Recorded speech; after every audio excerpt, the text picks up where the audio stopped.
चला बघा मी तुम्हाला भाग दाखवते. वाळाची भाजी म्हणजे चवळी येते ना मोठी लांब शेंगा, त्याची ही वेळ लावली. ही पण भाजी छान असते. हे माझ्या बहिणीने बनवलंय. ही मुळ्याची भाजी छान एकदम वापेगार हिरवेगार दिसतायत. दिसायला पण छान वाटतायत. हे बघा चांगली एकदम मातीमध्ये बनलेली एकदम कोवळी. हा कोवळी कोवळी एकदम छान आहे. मस्तच.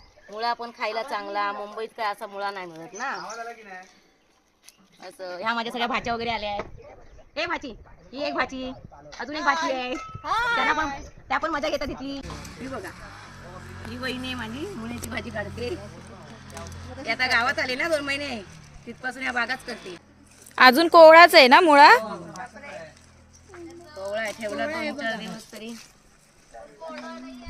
छान. आणि खत नाही काय नाही, एकदम ताजी फ्रेश. बिन खताची भाजी एकदम फ्रेश. गावाला आल्यापासून मी हे काम करते. इथे मेथी केली होती, मेथी पूर्ण आलेली पण पाखराने खाऊन टाकली. कोण चेतन आहे तो?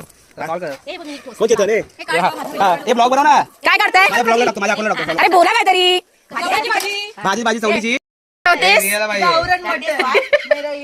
तू आज आहेस का जाणार आहे? या मटण खायला. हापूस आंब्याची बाग आहे ही.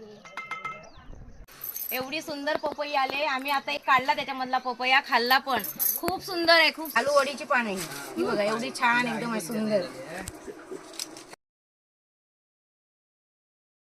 हे बघा, हे आम्ही टोमॅटो लावले.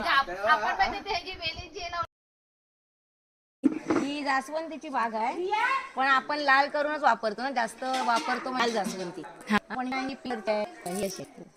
ही अशी जातीचं फुल पण प्रकारची आमच्याकडे आहे. हे प्रकारचे इकडे झाडं लावली आहेत.